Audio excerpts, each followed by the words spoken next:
Ferrari, c'est cauchemardesque. Ferrari, c'est la catastrophe. Ferrari, c'est raté. C'est raté, là, sur ce Grand Prix. Et c'est étonnant de voir à quel point la Skoda Ferrari s'est totalement loupée dans ce week-end de Grand Prix. Au-delà même des performances qui étaient inquiétantes, forcément, pour ce Grand Prix du Canada, puisqu'on s'attendait à avoir des performances très compliquées.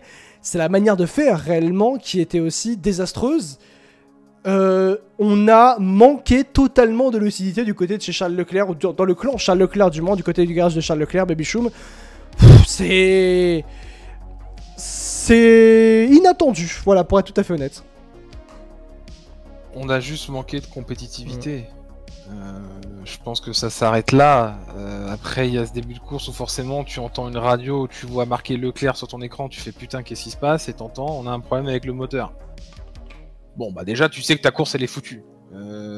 Dans tous les cas, tu vois que depuis vendredi, forcément, la Ferrari ne fonctionne pas, donc tu t'attends pas forcément non plus à ce que Carlos fasse un grand résultat ce week-end.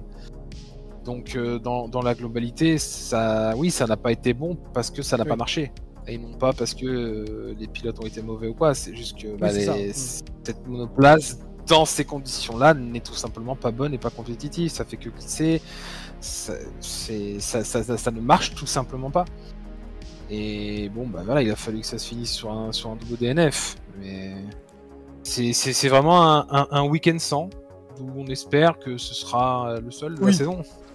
Mais voilà, ces grands prix-là seront à éviter, en tout cas, d'ici la fin de saison. Est-ce que tu t'y attendais, toi, Loïc, à ce grand prix catastrophique pour Ferrari? J'informe juste que Leclerc roulait avec 10 km de perte en moyenne sur la ligne droite par rapport à la concurrence. C'est-à-dire à quel point son premier moteur était quand même était très handicapant. Est-ce que Loïc, tu t'y attendais à ce grand prix? Bah, sur le résultat final des abandons, non. Mais après, on l'a vu tout le week-end, ils étaient en dessous. Je pense qu'ils auraient pu être à la bataille avec Fernando sur le Grand Prix, à la régulière, en mettant tout bout à bout. Mais Sainz, bon, il se fait un peu ça tout seul et Ferrari un peu pour rien. Par contre, que ce soit sur la gestion de Charles, où Charles est obligé de s'énerver pour savoir le temps qu'il perd en ligne droite. Et le fait de l'arrêter sous la safety car pour essayer de redémarrer la voiture, pour régler le problème, ça c'est plutôt intelligent, mais c'est dur. Enfin, tu l'as dit au même moment, il y a peut-être un drapeau rouge si il y a une intempérie. Enfin, tu perds la position soit tu fais le choix de perdre la position et tu remets des inters parce que tu sais qu'il va pleuvoir et tu te dis bah si la voiture va mieux avec la safety car, on va pouvoir recoller et dépasser. Mais tu mets pas les bons pneus, tu l'arrêtes et tu mets les pneus durs qui sont les pneus à ne jamais mettre sur des conditions changeantes parce qu'en fait, tu vas réussir à le monter en température et dès que les pneus vont descendre en température, les pneus frisent et c'est fini. Donc, il y a quand même... la voiture est pas bonne et en fait, les calls ont été désastreux de A à Z sur Charles. Après, sur Sainz, voilà, il se fait mal tout seul, mais c'est quand même... c'est quand même compliqué quand on te dit que tu remontes la pente de manière régulière depuis quelques saisons et ça fait un peu tâche parce que bah tu te retrouves à devoir maximiser des points intermédiaires et en fait tu fais 2 DNF et avec un où en fait tu dois faire beaucoup mieux parce que Charles tu dois pas l'arrêter comme ça pour mettre en plus des hards.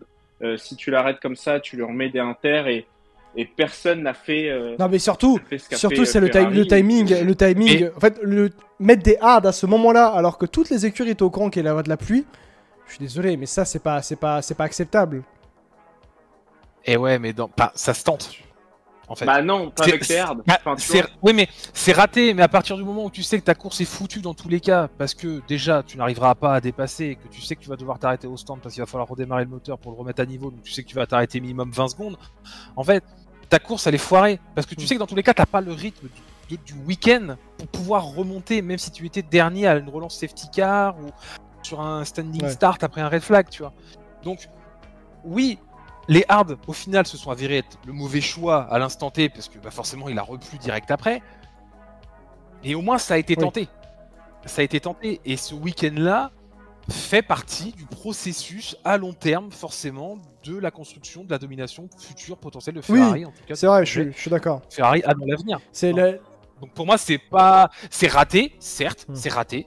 C'était pas le bon truc, mais c'est pas non plus si honteux. Non, c'est pas honteux. Ouais, après, tu prends des risques, tu prends des gros risques pour rien quand même. Enfin, tu le fais prendre la piste avec des pneus qui sont, enfin, même si c'est un coup, etc. Mais là, c'est dangereux. Et puis l'expérience, et avec l'expérience que tu dois avoir, tu sais que dans ces conditions-là, le pneu intermédiaire ne fonctionne, enfin le pneu dur, pardon, ne fonctionne pas, et que tu sais que tu envoies ton pilote au casse-pipe. Donc oui, que tu aies un coup à tenter à ce moment-là, etc. Je suis d'accord, et ça peut se tenter. C'est intelligent de l'arrêter pour essayer de démarrer le moteur, pour voir si c'est un problème de software et que tu puisses avoir toute ta puissance. Je suis d'accord. Mais sur les pneus, je suis pas d'accord, parce que tu prends un risque avec ton pilote numéro 1 pour rien. Tu vas le frustrer.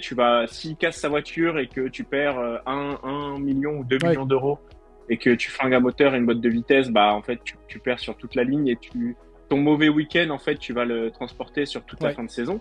Donc c'est là où je suis pas d'accord, mais après ça s'est correctement fini pour eux. Ils ont un abandon, ils peuvent changer la boîte de vitesse, donc ils verront. Mais ouais, je suis d'accord sur la reconstruction, c'est un week-end où ils vont apprendre, mais en fait, c'est des erreurs que tu dois pas faire quand tu es censé avoir progressé sur cet aspect-là. C'est vrai aussi. Même si on regarde aussi le week-end de Grand Prix de Carlos Sainz, il n'y a malheureusement aussi pas plus de choses à dire, puisque Carlos Sainz a aussi abandonné. C'est vrai que c'est là où ça fait mal, c'est que c'est un double abandon justement pour Ferrari. C'est ça où ça fait très mal. Ferrari ne marque pas de points dans ce week-end de Grand Prix. Et c'est vrai pour le coup, Baby Show que du point de vue justement du classement, au-delà même classement pilote, mais classement constructeur, là ça fait très mal, parce que la Red Bull prend 50 points d'avance, si je me trompe pas sur... je vais revérifier ça tout de suite, mais il me semble que Red Bull prend 50 points d'avance. Oui, 252 points pour Ferrari, 301 pour Red Bull, ça fait donc... un petit peu moins de 50 points d'avance, 49 points d'avance justement pour Red Bull Racing, ça fait quand même beaucoup, puisque Red Bull et Ferrari étaient sur une bonne lancée, et ça pour du point de vue constructeur, ça risque de faire mal, tout en sachant que je regarde par rapport à McLaren est à 40 points pile derrière Ferrari, McLaren qui met désormais la pression sur Ferrari au constructeur. Le call de Charles pardonnable, le spin de Carlos inadmissible, Vasseur très bon team principal, il n'a pas enterré Leclerc pour sa décision sur les pneus, et le DNF parce qu'il sait que mentalement c'est quelqu'un qui se mine le moral quand ça va pas le week-end, nous dit DDG dans le chat. Donc ouais, piste resurfacée, problème de mise en température des pneus et le froid, ce n'est clairement pas les conditions idéales pour la SC24. Oui, c'est vrai, mais c'est un point aussi qui est important, Baby Choum, c'est le point de vue aussi de... On en parlait durant le Before, c'est le fait que Ferrari, et c'est l'un des problèmes qu'on reprochait d'ailleurs à Ferrari par le passé, c'est que quand on va pas bien, il faut limiter les dégâts. Et c'est un gros problème de Ferrari, c'est que par le passé, quand ils allaient pas bien, ils étaient vraiment pas bien. Genre, ils faisaient vraiment n'importe quoi. Et ça ne limitait pas les dégâts. Ça ne faisait pas le meilleur de ce qui était possible. C'était vraiment catastrophique. Et là, le problème, c'est que ce Grand Prix-là rappelle un peu les méandres, on va dire ça ainsi, de la Skoda Ferrari. Bah, le problème, qu'est-ce qu'il y avait réellement à limiter aujourd'hui? Allez, peut-être à chercher des points, tu vois. Parce que... Au moins. Surtout Sainz. Sainz, c'est son erreur après, Sainz. Hein. Ah bah ça c'est sûr, c'est son erreur. C'est pas dû à une stratégie, c'est pas dû... Voilà, ça c'est son erreur pure. Donc s'il n'y a pas des points, on va dire aujourd'hui que c'est la faute de Carlos. Non, c'est pas grave. Oui, c'est une occasion manquée. Mais pour moi, c'est pas non plus... C'est pas comme le passé, c'est clairement différent. C'est clairement différent. C'est que là, on a voulu tenter dans une condition où la voiture n'était pas bonne.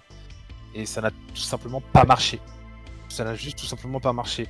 Alors qu'il y a une époque, on aurait fait tout et n'importe quoi pour espérer que ça marche.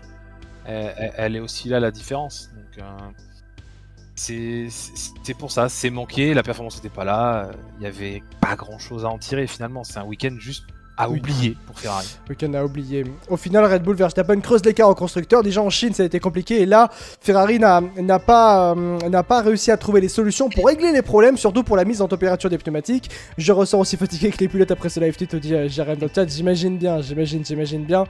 Aussi surtout pour Ferrari où le week-end a été assez clairement catastrophique. Le prochain Grand Prix, je crois de mémoire, c'est l'Espagne dans 2 semaines. Faire un week-end, un circuit qui conviendra nettement mieux bien sûr à la Scuderia Ferrari où il fera nettement plus chaud et ça fera nettement mieux, plus plaisir forcément à la Scuderia Ferrari, ça c'est sûr et certain, forcément les copains. Bien sûr par rapport à la Scuderia Ferrari qui ressort de ce Grand Prix avec un 0 pointé en termes de points. Sainz, on lui a dit tu vas chez Williams l'année prochaine et il a dit il a fait la bise à Albon durant le Grand Prix, c'est clairement ça. Aussi également. Ouais, là c'est pas de bol pour Ouais, Albon, aussi c'est pas de bol pour Albon, c'est vrai. Voilà pour la Scuderia Ferrari.